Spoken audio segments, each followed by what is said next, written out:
Okay, hey everybody, welcome to a kind of a weird episode of Tender Gaming, or Tender Plays, I suppose. This is more of like a Tender Talks. This is like a TED Talk. So October 2nd, 2017, I guess it might have spilled into October 3rd, October 17, was a day that was announced that Tom Petty had passed away. And amid that, there was some controversy because apparently, like, Rolling Stone magazine or something announced that he had died before, like, and he wasn't. He had a heart attack, was put on life support, but then eventually later, it might have been after midnight, that announced that he indeed had passed. Now, the reason that I want to bring you this video, very similar to, if you had seen it, my Darwin Cook video, which I did like a year ago. I wanted to talk a little bit about my experience with Tom Petty and the Heartbreakers, because there is kind of a story in here that it's a little bit silly, and I think it's kind of an interesting story. So, for this story, we got to go back to when I was 16 years old, so about 11 years ago. Because Tom Petty and the Heartbreakers, since I was 16 years old, has been my absolute favorite band. I have just about every album. I've got Mud Crutch albums, Traveling Wilburys, his solo stuff, all that's documentaries, DVDs, T-shirts, all that sort of stuff. I was hook, line, and sinker when I was 16 years old, but there's a reason why that actually happened. So, we got to go back about 11, maybe 12 years ago. So, I'm about 16 years old, and my buddy, we'll call him Pat. My buddy Pat comes to me and says, hey, Tom Petty and the Heartbreakers are coming to the Molson Amphitheater, which is this big outdoor arena in Ontario. And he's like, do you want to go? And again, I'm 16. I'm like, yeah, cool, okay. It's a concert. I've never really been to a concert, so sounds good. Not knowing who Tom Petty and the Heartbreakers are, I had no idea. Now, at that point in my life, this is super embarrassing, I was really into two bands. One band being AC/DC, and the other band being ABBA. Now, that is like two different ends of the spectrum. You got like classic rock and roll, kind of light metal, and then you got like a Swedish pop band. So those are like the two bands that I was crazy into for whatever reason. So Pat gets the tickets to see Tom Petty and the Heartbreakers. And a couple of weeks go by, and I'm 16, I'm in high school, I got a girlfriend. It totally slips my mind. So I think it was about a month or two went by, and the concert finally came around. Now, I'm at the local bowling alley with a couple friends from high school and my girlfriend. And we're bowling, and we're hanging out, and my dad comes to pick me up. And he's like, okay, we got to get you home, we got to get you to the concert. You and Pat are going to the concert. And I'm like, well, I was like, oh, yeah, that's tonight. I don't really want to go.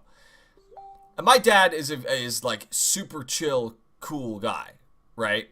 I've heard him yell maybe twice in my life. And he basically just says to me, no, Pat got you the tickets. He can't go by himself. He's 16 years old. You have to go with him. So get your stuff, and we're going to go home, and we're going to go. Now, my 16-year-old genius, this is how my brain thought at that point in my life. I'm not going to go, but instead, I'm just going to hide, because if I hide, they can't find me, and if they can't find me, I can't go. So, what I decide to do is, I'm going to run out the back of this bowling alley, and I'm going to climb a tree. And that's exactly what I did. I jumped out the back of this bowling alley, and I climbed this tree. And my girlfriend climbed the tree, and my buddies climbed the tree. We're just all up in this fucking tree. And I texted my dad, and I'm like, I'm not going. And again, very calm, cool, collect kind of guy. Just text me back, if you don't go to this concert, and you leave Sean stranded, you can find somewhere else to live. You're not coming back home, because this is like the final draw. And I wasn't like a really rebellious kid or anything like that. I rarely did anything that was like a dick move. But again, I'm 16. I'm hanging out with my girlfriend. I'm hoping we're going to make out and I'm going to get, like, dry humped or something. Whatever 16-year-old kids do. I might get, like, the worst hand job of my life. Whatever it is, the thing that happens when you're 16, that's what I was hoping was going to happen. So when I got that text, I decided, fuck, okay, I'll go. My girlfriend was like, yeah, you should go. You shouldn't leave Patrick, and you should go to it. So, again, I don't know who Tom Petty and the Heartbreakers are. Keep that in mind for a little bit. Because I don't know any of their songs. I can't think of, like, who this band is. And my dad's trying to explain to me, like, who it is. And he's like, Free Fallin', Mary Jane's Last Dance, like, and I'm, like, drawing blanks. I'm like, well, that's not Dancing Queen. So, I get home, Pat and I get down to the show. And it opens up with, I believe, I might get the name wrong in this, but it was I think it's called the Blind Boys of Alabama. It was this group of, I think it was 4 blind black guys from Alabama. I think. And them, I don't know if that's the right name. But anyway, so they opened the show, and they kill. Like, they were absolutely amazing. They did kind of a House of the Rising Sun song. It had that beat, and it was a lot of soul music, and it was awesome. It really got people into it. And when the show started, I gotta say this is a little asterisk, there was a girl kind of behind and to the right, and this bitch had the loudest, it wasn't a scream, it was like this high-pitched, when you go into a dentist office and you hear that drill, that like, it was like that. It was so piercing the eardrum that the first, like, 4 songs, I could barely hear. Like, her squeal was that loud that eventually it stopped, because I'm sure somebody around here told her to shut the fuck up, or somebody knocked her out, because it was unbelievable. So, the show starts, and I shit you not, it was 2.5 hours. It was 2.5 hour show, and I knew every song. I was like, oh my god, this is who Tom Petty is. Like, this is the Heartbreakers? Like, oh my god. And Pat and I were, like, singing along to every song. We're doing Won't Back Down, Running Down a Dream, Free Fallin', Last Dance with Mary Jane. I think he did, Wreck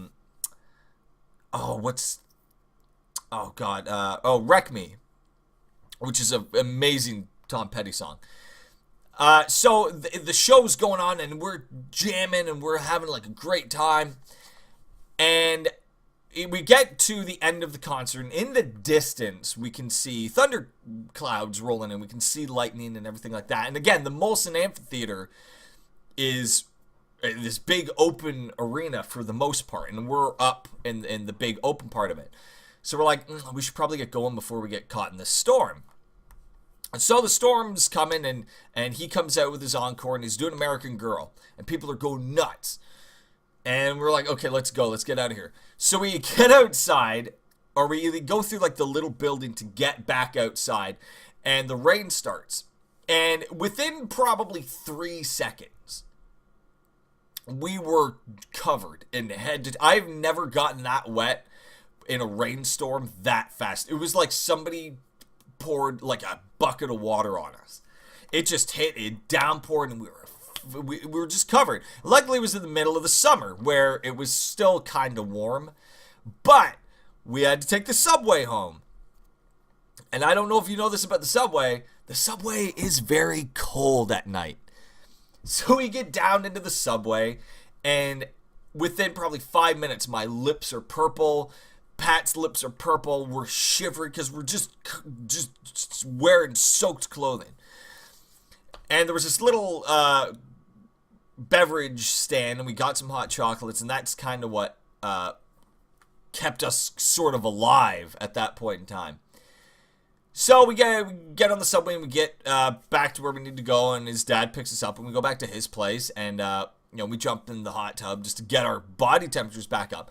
And I just said to him, I was like, oh my god, that was like the greatest thing I've ever seen. And from that point on, I was completely hooked. I went out the next day, and I bought, Full Moon Fever, Wildflowers, the greatest hits. I needed to be like immersed in all this music, which again brings me back to like, I was like, I don't know who Tom Petty is. I'm at the show. I know like I know 95% of the songs.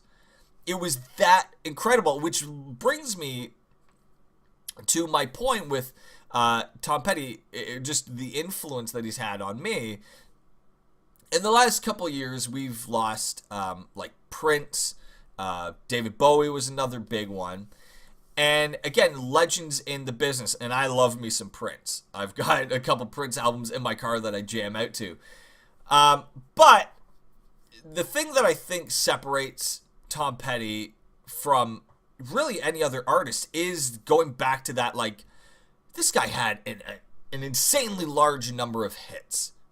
Like, when you look at his LP or like a playlist, it's unbelievable. You may not know the title of the song, but when you hear it, you know the song. And I mean, absolutely no disrespect to, David Bowie or Prince, but it's like, I really like Prince, but I can name you like maybe 4 or 5 Prince songs like off the top of my head. I can name you maybe 4 David Bowie songs, but I can name you like 20 Tom Petty songs, like right out of the gate. And I think that's, with him passing, that to me in the last couple years has been the biggest blow to music, is this guy who just seemed to be able to put out music after music, and he just kept getting better. Highway Companion was awesome. The Last DJ was awesome. His Mudcrutch stuff, even though that's not really a Heartbreakers album, it is awesome. Like, the music in it is so genuine and so pure, and it makes me sad because fuck, music is like, it feels like it's slowly dying. Like, now we're stuck with the Biebers and the Kanyes and all this shit, and it just sucks when you hear songs on the radio and you're just like, fuck, oh god. Like, what's that one time? I'm in your waterfall. I'm in your waterfall. I'm in your waterfall. I'm in your waterfall. I'm like, what the fuck? What does that mean? Does that mean that somebody's taking a piss and you're just walking by and I'm in your waterfall? Shit.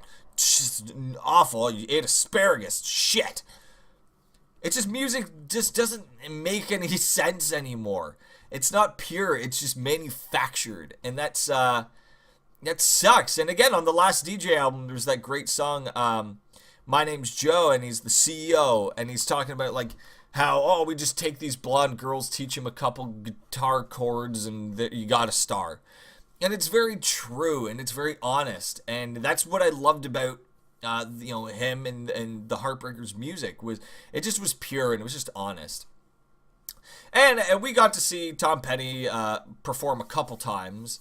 But that was the first time that I ever saw him, and it completely won me over. So I don't want to take up too much time with this little video, but I just wanted to share my personal story with you guys of the influence and the impact that his music and his creative genius had on my life. And if you have similar stories, if you have stories that you guys want to share, feel free to leave them in the comments below, because it would be really cool to hear from you guys, the impact of Tom Petty and the Heartbreakers and what they had on you.